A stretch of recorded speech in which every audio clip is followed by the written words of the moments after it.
Hello viewers, আশা করি আপনারা সবাই ভালো আছেন, সুন্দর সুস্থ আছেন। ওয়ার্ডপ্রেসের আরেকটি ভিডিও টিউটোরিয়ালে আপনাদের সবাইকে স্বাগতম। আজ আমরা কথা বলবো ওয়ার্ডপ্রেস ড্যাশবোর্ডের মেনুস অপশন নিয়ে।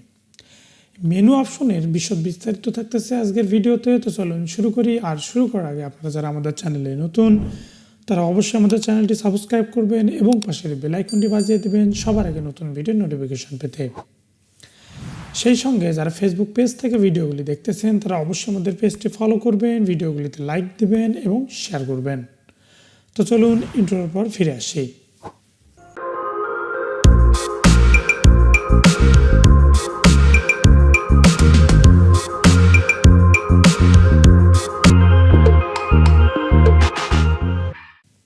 তো ভিউয়ার্স, আপনারা আপনাদের ওয়ার্ডপ্রেসের ড্যাশবোর্ডে আসবেন। ড্যাশবোর্ডে আসার পর এখান থেকে অ্যাপিয়ারেন্স থেকে মেনু অপশনে আসবেন।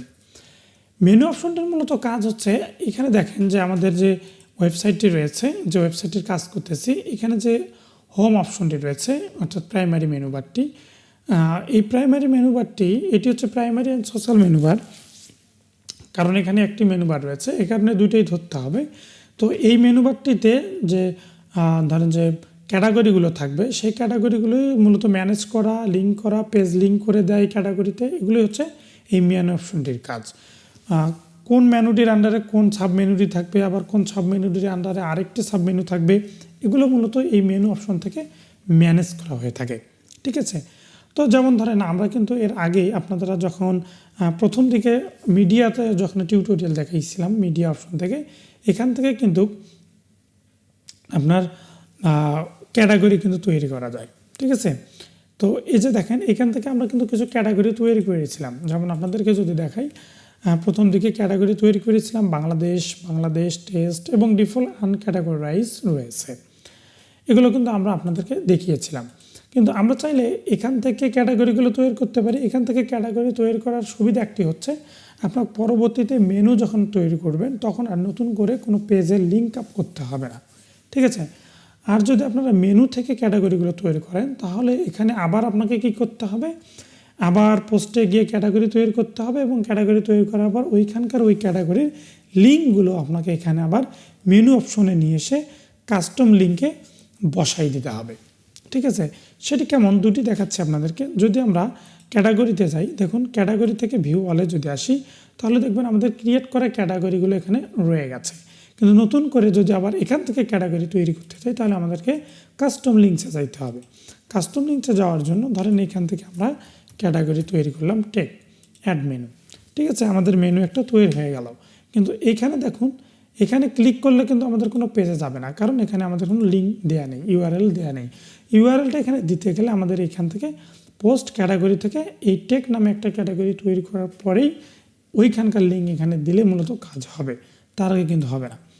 আর দেখেন এখানে যদি আপনারা ক্যাটাগরি তৈরি করে নেন সেক্ষেত্রে সুবিধা হচ্ছে, ক্যাটাগরিতে আসবেন, ভিউয়ালে আসবেন, জাস্ট এখানে সিলেক্ট করে দিয়ে অ্যাড মেনুতে আসবেন। দেখুন এগুলো এখানে চলে আসছে।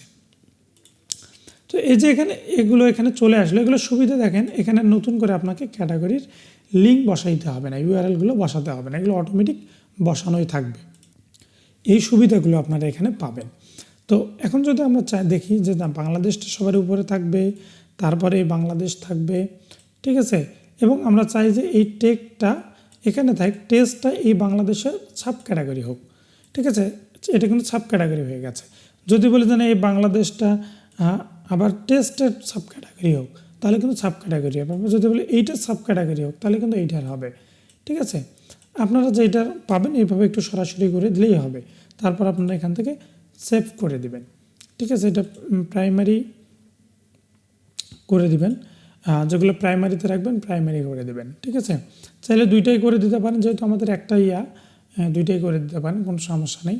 তবে আমি বলবো আপনারা প্রাইমারিতেই থাক, সোশ্যালে থাকার দরকার নেই, কারণ সোশ্যাল ক্যাটাগরিতে মূলত সোশ্যাল সাইটগুলোই থাকে, এজন্যই। তো এখানে এসে যদি আমরা এখন রিফ্রেশ করি তাহলে কিন্তু আমাদের এখানে এগুলো শো হওয়ার কথা, কিন্তু শো হয়নি। কারণ কেন ক্যাটাগরিগুলো শো হলো না, আমাদের এখান থেকে ম্যানেজে যেতে হবে। ম্যানেজে গিয়ে এখান থেকে আমাদের এই ক্যাটাগরিগুলো শো করে দিতে হবে। ঠিক আছে? মানে দেখাই দিতে হবে যে এগুলো এখানে যেন শো হয়, প্রাইমারি অ্যান্ড সোশ্যাল।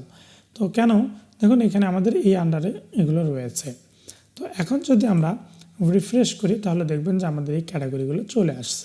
এখন বাংলাদেশের আন্ডারে আমরা টেস্ট দিয়েছিলাম, টেস্ট আছে এবং এগুলো এভাবে রয়েছে। ঠিক আছে, এর নিচে যদি আমরা আরেকটা দিই, ধরেন বাংলাদেশ টেস্ট, ঠিক আছে, বাংলাদেশ টেস্ট যদি আবার এইটার নিচে এইটা দিয়ে সেভ করে দেই, আবার এখানে এসে রিফ্রেশ করি, দেখবেন এইটা নেই, এইটার নিচে এই দেখেন এখানে চলে আসছে।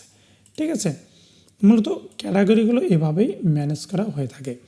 তো আশা করি আপনাদেরকে আমি ক্যাটাগরি সম্পর্কে ভালোভাবে সুন্দর করে বোঝাতে পেরেছি। তারপরে যদি আপনারা বুঝতে না পারেন, কোথাও অসুবিধা হয়ে থাকে যে ভাইয়া আমি এই সেকশনটি বুঝিনি, কোনো অপশন যদি আপনি না বুঝে থাকেন, সমস্যা হয়ে থাকে, তাহলে অবশ্যই ভিডিও নিচে কমেন্ট করে জানাবেন, কিংবা ভিডিও ডিসক্রিপশনে ফেসবুক পেজে লিঙ্ক পাবেন, সেখানে এসে কমেন্ট করতে পারেন। আমি দ্রুত আপনার সমস্যাটির সমাধান করে দেব ইনশাআল্লাহ। তো আজ এ পর্যন্তই, সবাই ভালো থাকবেন, দেখা হচ্ছে পরবর্তী ভিডিওতে। আজ এ পর্যন্তই, টাটা, বাই বাই।